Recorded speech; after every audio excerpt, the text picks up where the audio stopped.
how patiently she waits until that moment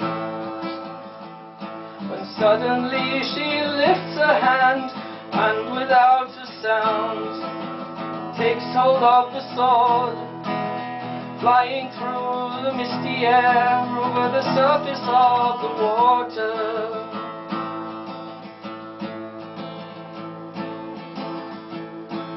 Who was it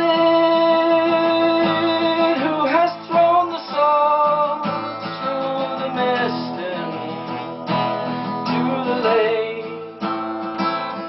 It is you, yes, here you are. We see you standing by the shore, an expression on your face and awe and wonder in your eyes are tears for the friends that you have lost and the times you spent together, which will never come again.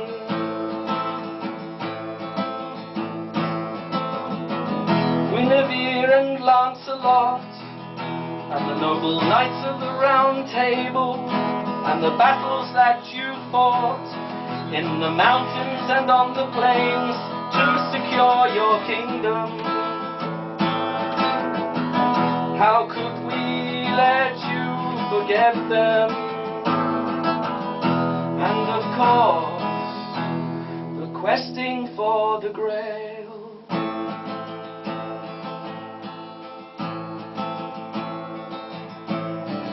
But who are we who observe your lonely figure looking out over the lake? The sword blade pointing upward slowly descends into the depths. Unseen, cold, in darkness there it lay. Let it lie there now and forever with the lady of the lake.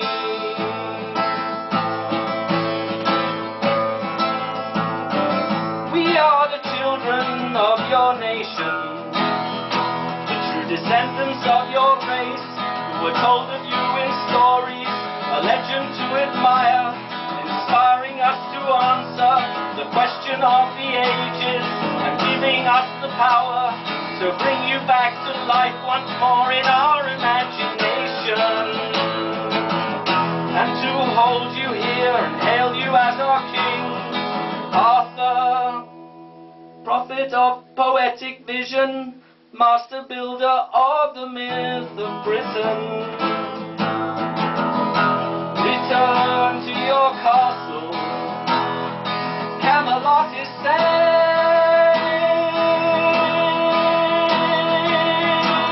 your work is done.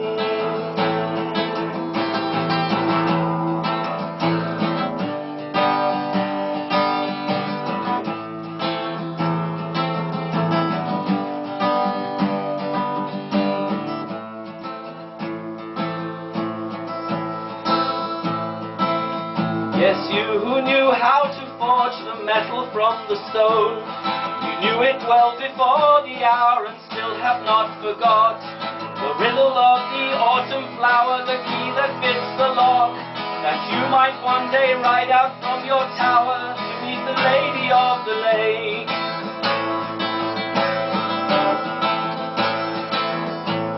Everywhere you looked for her, in every place you sought to find her waiting there, you dared to dream of her at night. That when the bloody battle for your kingdom has been fought, when friend and foe alike have fallen slaughtered in the fight, then you alone would be left standing with both hands holding the sword, Excalibur made magically from metal made from stone, with knowledge passed down to you by men of wisdom and tradition.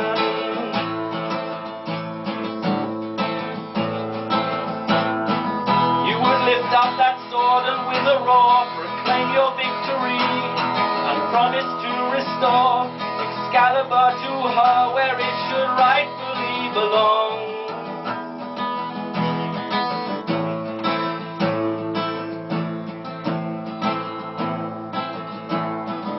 Your strength was only lent to you for faithful service to the strong.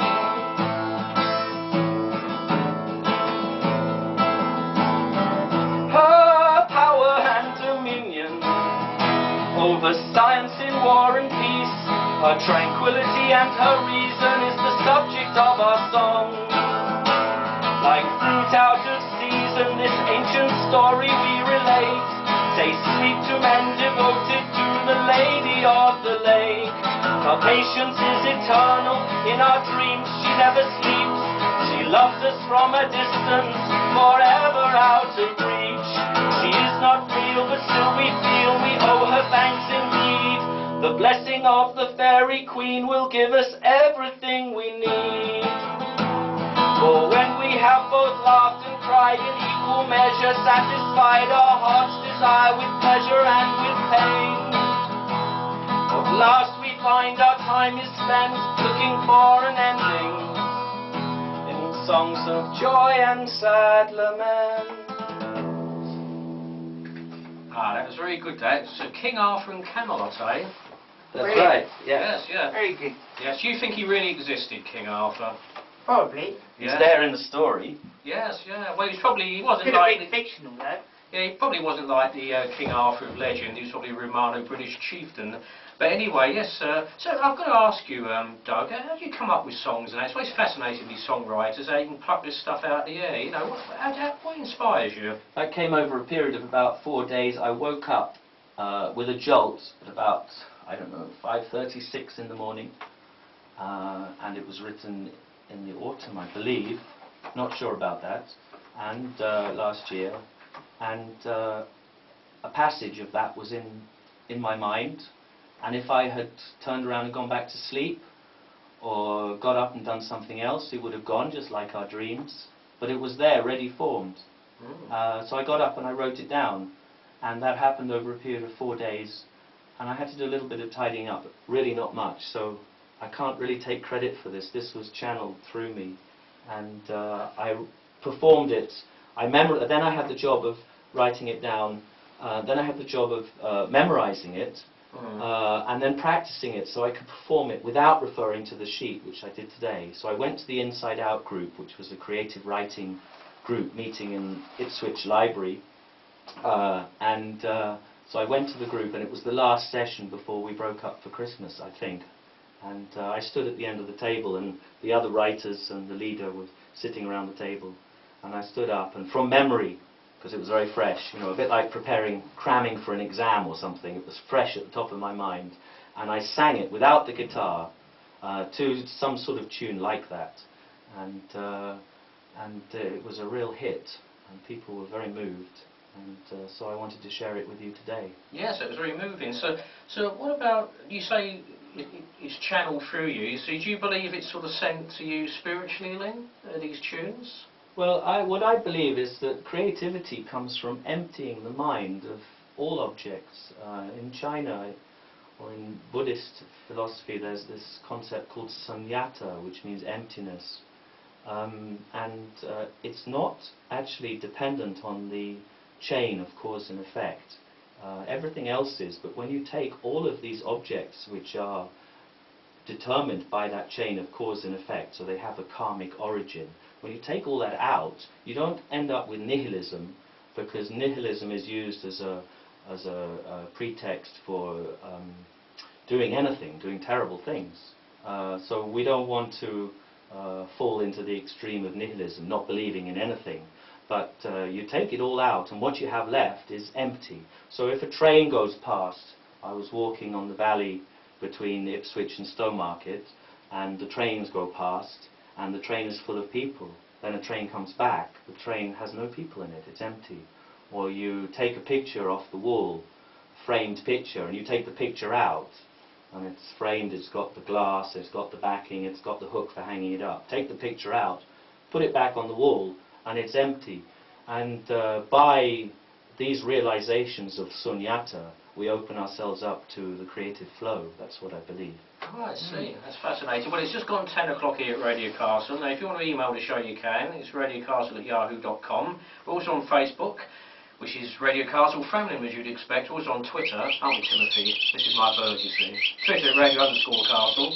We've got a phone number, which is 01728 544 588. So you can phone me up and hurl abuse at me if you want. And, of course, the website, as always, is www.radiocastle.com.